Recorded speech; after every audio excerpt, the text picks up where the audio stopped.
Home Studio Start podcast. We've all been there, haven't we? You settle in to listen to a podcast, you're maybe really into the topic, but the audio quality, it's just there. Not bad, not really, but definitely not that crisp, clear sound that just pulls you in and makes you go, wow. You know, the difference between just meh and a real wow W experience. And if you're making a podcast, you definitely want that wow. Oh, absolutely. You could have the most amazing content, truly brilliant ideas. But if the audio feels kind of thin or muddy, you're basically fighting to keep your listeners' attention. It's like this invisible barrier, isn't it? Exactly. And often the real hero behind that amazing sound, that secret sauce, it isn't always the fancy microphone everyone talks about. Yeah. It's another piece of gear, one that kind of gets overlooked sometimes. So today here on the Home Studio Start podcast, we are doing a deep dive into that very hero. Yeah. Audio interfaces for podcasting. We're going to crack the code on getting truly professional sound, whatever your budget looks like. That's right. Think of it like this. If your microphone is your voice, the audio interface, that's the translator. It's the crucial bridge connecting your mic to your computer. It takes those sound waves your mic captures, that analog signal, and turns it into digital info your computer can actually use and record. And the quality of that conversion, that bridge, well, that directly impacts how clear and rich your final sound is. It's step one. Okay, and to guide us through all this tech, we've got some great material lined up. Our main source is straight from the Home Studio Start blog, specifically their top 5 audio interfaces for podcasting, Budget to Professional Guide. It's a fantastic resource put together by the founder, Rodrigo Marquez Rodrigo, super knowledgeable guy. His whole thing, his slogan is home recording made easy. And, well, that's exactly what we're aiming for today. Precisely. So our mission for you listening is pretty simple. We're going to walk through the essentials of picking the right interface, one that fits your podcasting needs, and really importantly, your budget. Think of this as your shortcut. You'll get informed without getting totally overwhelmed by tech specs. And you'll see that great audio doesn't have to cost a fortune. It's about knowing what actually makes a difference. Okay, let's unpack this then. We know it's essential, this interface thing. But what are the hidden bits, the qualities maybe we don't think about that really separate a good one from a great one, especially for us podcasters? Well, fundamentally, it's still that bridge idea. It takes the signal from your mic, converts it to digital. If you don't have one, you're usually stuck with your computer's built-in sound card, which honestly isn't great for quality audio. Or maybe you're using a simple USB mic, which limits your options later. The key thing here, the real insight, is that this conversion process, that's where your audio clarity starts. It sets the stage for everything else. Now, for a solo podcaster, the setup can be super simple but still sound really good. You typically just need a basic USB interface, maybe with one XLR input. XLR, that's the round 3-pin connector you see on pro mics. A great example is something like the Focusrite Scarlett Solo. You pair that with a decent dynamic mic, like, say, a Shure SM58, and boom, you've got a solid setup. You can record clear voice right into your recording software, your DAW, like Audacity or GarageBand. It's clean, efficient, sounds professional for one person, like a dedicated highway for your voice. Yeah, that makes total sense for someone working alone. But what about, co-hosted shows or bringing guests in for interviews? What do we need to look for then to make sure everyone sounds good and it's not just chaos? Right. That's where you definitely need more inputs. Multiple XLR inputs are key. An interface like the PreSonus AudioBox USB 96, for instance, gives you several. And the big benefit here, this is crucial, is everyone gets their own mic channel. This stops audio bleeds. That's when one person's voice leaks into another person's microphone. It just sounds messy. Plus, you get separate volume control for each person before you even start editing. Trying to fix levels when everyone's on one track, nightmare. Okay, avoid the nightmare. Exactly. Think about a fictional show. Let's call them podcast pioneers. They talk about historical stuff. Initially, they tried sharing one mic, sounded muddy, levels all over the place. Listeners probably hated adjusting the volume, but then they switched to an interface with multiple inputs, gave everyone their own gain knob. The improvement, huge. Instantly clearer, more professional, easier to listen to. It really changed their show's feel. That's a perfect illustration. Even if it's fictional, really drives the point home. But let's get into some of the tech jargon. We see the word preamp a lot. What exactly is that? And why should we, as podcasters, actually care? Can a bad preamp mess up the sound, even if I have a great mic? Oh, absolutely. You've hit on something really important there. The preamplifier, its job is to boost the very weak signal coming from your microphone. Think of it like your microphone whispers, right? The preamp helps it shout, but cleanly without adding a bunch of noise or static. It boosts the signal to a level your computer can work with. It's the first amplification stage. And yes, a noisy or low-quality preamp can absolutely make even an expensive microphone sound bad. It introduces noise right at the start. Okay, so preamp quality matters. Yeah. A lot. Definitely. And a couple of quick practical tips while we're here. If you're doing remote interviews, maybe recording on the go, portable interfaces like the Rode AI Micro are great. Pair them with lavalier mics, the little clip-on ones. Super compact, still great quality. Also, look for the term class compliant. It's a nice bonus. Means it should just work when you plug it in. No special drivers to install. Yeah. Plug and play, basically. Right. Plug and play is always good. Okay, this is where it gets really interesting for a lot of people listening. The budget. Many of us are starting out or just, trying to be smart with our money. Can we actually get great audio without spending a ton?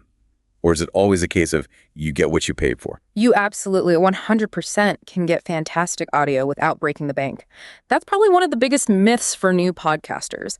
Seriously, there are affordable interfaces now that deliver really excellent performance, especially just for voice. You don't need to empty your wallet to sound professional. Okay, that's reassuring. So what are some good examples? Well, a super popular one for beginners, and it's popular for a reason, is the Behringer Euphoria UM2. It's incredibly affordable, gives you one XLR TRS combo input. That means it can take the standard mic cable or a 1/4-inch jack, maybe from a keyboard or something. Perfect for a solo setup. It might not have all the bells and whistles, but it gives you clean audio. And importantly, it has phantom power. Oh, phantom power. Sounds spooky. Not spooky, just necessary for certain mics. It's a small electrical current sent through the mic cable. Condenser microphones, which often give you that detailed, crisp sound, need it to work. So having phantom power is key if you want to use one of those mics. The UM2 has it, which is great at that price point. Gotcha. So the UM2 is one option. What else is good in the budget range? Another really solid choice is the M Audio M-Track Solo. It's known for being really compact, super easy to use, just plug it in and go. It's also pretty flexible. You get an XLR input for your main mic, but also a separate line input. So you could potentially plug in another audio source, maybe music from a phone or tablet if your show needs it. Gives you options. Those sound like great starting points. Let's bring back our fictional podcaster, Sarah, with Coffee and Conversations. How did a budget interface help her? Right, Sarah. Her podcast was about book reviews, kind of chatty and relaxed. She started with just a basic USB mic plugged straight into her computer. It worked fine, but the sound was just, a bit thin. She realized, to grow her audience, get better reviews, she needed better sound. So she upgraded. She got the M-Track Solo, that M Audio interface we mentioned, and she paired it with a decent condenser mic, an Audio-Technica AT2020. Still budget-friendly overall, and the difference, night and day. Her listeners noticed immediately. Her voice sounded fuller, clearer, way more professional. It helped her show grow significantly. Proof that smart, small investments pay off. Love that. Real impact from a budget upgrade. Any other quick tips for people watching their wallets? Yeah, definitely. Couple more things. First, don't sleep on used gear. You can often find older models from good brands like Focusrite or Presonus for a great price online. Just buy from reputable sellers. Second, look for interfaces that are USB powered. Means they get power right from your computer's USB port. No extra power brick to worry about. Super convenient. And finally, this is maybe the most important budget tip. Prioritize your microphone first. Seriously, invest in one really good mic before you worry too much about the interface. A great mic into a decent budget interface. That will almost always sound better than a cheap mic plugged into a super expensive interface. Get the source right. That's fantastic advice. Focus on the mic first. Okay, so we've covered doing great things on a shoestring, but what if you're ready to level up? Ready to invest a bit more cash to really make your podcast shine? What do these mid-range interfaces offer that truly sets them apart? Yeah, stepping up into that mid-range category, you start getting more features, definitely more inputs usually, and just generally better audio quality, better components inside. These are interfaces designed to give your podcast that extra edge, that more polished professional sound. Makes sense. So what are we looking at here? Well, a really popular and solid choice is the Focusrite Scarlett 4i4. The name kind of gives it away. 4i4 means 4 inputs and 4 outputs. You get 2 of those XLR TRS combo inputs on the front, great for mics or instruments, plus 2 more line inputs on the back. So perfect if you have multiple guests regularly or want to bring in music or sound effects easily. But the key upgrade here is often the preamps. They're just cleaner, quieter than the budget models, less noise, more clarity. Okay, cleaner preamps, more inputs. What else is out there in this tier? Another really interesting one is the Universal Audio Volt 276. Now, Universal Audio, or UA, they're legendary in the pro audio world. The Volt 276 gives you two combo inputs, like the Scarlett, but it has this cool built-in feature, a 76 compressor. This is modeled after a classic piece of UA hardware, the Alen 76 compressor. What it does basically is it helps control the dynamics of your voice, making it sound punchier and more consistent, more radio ready. And it does this as you record, which is pretty neat. Whoa, built-in compression. That sounds like you could save some editing time later. Like you said, radio ready right out of the box. Oh. How did that play out for our fictional Tech Talk Today podcast? Did it really make a difference for them? It absolutely did. Tech Talk Today, they needed clear, authoritative voices discussing new tech. When they upgraded from a more basic interface to the Volt 276, the hosts immediately heard it. Their voices just had more presence, more polish. That built-in compression really helps smooth things out and give it that professional sheen. It definitely made their workflow a bit easier, getting that sound baked in up front. And listeners noticed too. Better sound often translates to higher engagement, people sticking around longer. It just sounded more pro. That's a great example of a specific feature making a real impact. Any other advanced tips for people looking at this mid-range level? Yeah, a few things to keep an eye out for. First, look for interfaces that mention DSP. That stands for digital signal processing. It means the interface has its own little computer chip inside to handle effects like EQ or maybe even reverb in real time as you record or monitor. This takes the load off your main computer, which can be really helpful, preventing crashes or slowdowns. Second, if you ever plan to record phone calls or bring in audio from, say, a Zoom call with a remote guest, look for loopback functionality. Loopback. What's that? It's a super useful feature. It lets you route audio from your computer, like that Zoom call audio, back into the interface itself, so you can easily record it along with your own microphone onto separate tracks. Without loopback, recording computer audio can be surprisingly complicated. Loopback makes it seamless. And finally, check out the included software bundle. A lot of mid-range interfaces come packaged with some really decent plugins, effects, or even introductory versions of recording software, DAWs. This can actually save you quite a bit of money compared to buying that software separately. Adds a lot of value. Good points. DSP, loopback for remote guests, and checking the software bundle. Got it. All right, so we've explored budget, we stepped up to mid-range. Now let's talk about the top tier. What's the ultimate investment for podcasters who are really serious, who demand that absolutely pristine broadcast level quality? What sets the very best apart? Okay, yeah. When you get to the professional grade interfaces, you're talking about the best of the best. Top tier preamps that are incredibly clean and detailed, really advanced routing options for complex setups, and just exceptional build quality. These things are built like tanks, meant for daily professional use. What really sets them apart, beyond just the raw sound quality, is often the conversion, the analog to digital and digital to analog converters, and things like driver stability and advanced features. Okay, so give us an example. What's a benchmark in this category? A name you'll hear a lot is the Universal Audio Apollo Twin-X. It's famous for its unison preamps. These are really special. They don't just cleanly boost the signal, they actually electronically mimic the sound and behavior of classic vintage hardware preamps. So you can get the character of legendary studio gear right as you record. It gives you amazing tonal shaping possibilities for your voice. Plus, like some mid-range UA gear, it has powerful built-in DSP. This lets you run UA's own high-end UAD plugins, EQs, compressors, reverbs directly on the interface in real time with near zero latency. This takes a massive load off your computer and lets you monitor yourself sounding like you're already mixed and mastered. It's incredible. Wow, emulating classic gear and running plugins on the interface itself, that sounds seriously powerful. What's another top contender? Another one that's highly respected, known for absolute accuracy and clarity, is the RME Babyface Pro FS. RME is legendary for their driver stability, rock-solid performance, and their incredibly precise ADDA converters. The audio you get from an RME interface is just pure, crystal clear, incredibly detailed, with vanishingly low latency. If you just want the absolute cleanest, most transparent signal path possible, RME is often the go-to choice. It's like a perfectly clean window for your sound. Incredible clarity versus tonal shaping. Interesting differences at the top end. So these aren't just about recording anymore. They're about shaping the sound right from the start. Yeah. How did this level of tech help our fictional podcast serial storytellers? For an audio drama, the sound itself is almost a character, right?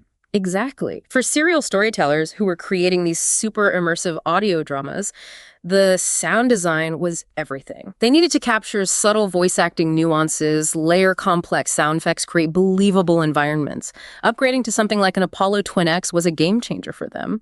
They could record multiple actors with pristine clarity, using those unison preamps to get specific vocal tones. They could integrate intricate soundscapes, run high-quality reverb plugins in real time to create spaces. It just unlocked a whole new level of creativity and polish. It truly made their stories come alive, making the listener feel like they were in the scene. It wasn't just better quality, it enabled better storytelling through sound. Making the listener feel like they're right there. That's the goal, isn't it? Okay, highest level tips for those aspiring to this. Sure. First, consider the connection type. Many Pro interfaces use Thunderbolt instead of just USB. Thunderbolt offers significantly higher bandwidth and lower latency, which is critical if you're monitoring through plugins in real time or recording lots of tracks simultaneously. Second, think about I/O inputs and outputs. If you envision complex setups with multiple mics, instruments, maybe outboard gear, you need an interface with enough physical connections and flexible internal routing to handle it all. Plan for growth. And finally, research driver stability and long-term support. Pro gear is an investment. You want a company like RME or UA, known for providing reliable drivers and updates for years, ensuring your interface remains compatible and performs well long into the future. Thunderbolt for low latency, planning your I/O, and looking for solid long-term support. Excellent points. So wrapping up this deep dive, it really feels crystal clear now, doesn't it? From those budget-friendly options like the Behringer UM2 that get you started strong, all the way up to powerhouses like the Apollo Twin X. Choosing the right audio interface is not just some tech detail. It's actually fundamental to your podcast's success. It really empowers you to grab your audience's attention with clear, professional sound. Absolutely. We've gone from simple solo setups to handling multiple guests, right up to chasing that true studio quality at home. And the big takeaway has to be, the best interface is the one that fits your specific needs, your budget, and the sound quality you're aiming for right now. Each step up offers more capability, more control, more polish. It's about finding your sweet spot. So here's a final thought to chew on. If improving your audio quality can really shift a podcast from just meh to an undeniable wow W, what does that truly tell us about the hidden power of sound? How it connects with people, builds that sense of presence, that engagement? It's more than just hearing words clearly, isn't it? It's about feeling connected, feeling like you're right there in the conversation. It's like the interface isn't just a bridge for audio signals. It's helping build a bridge to your listener. Thank you so much for joining us on this deep dive into audio interfaces right here on the Home Studio Start podcast. Now go forth and make some amazing audio.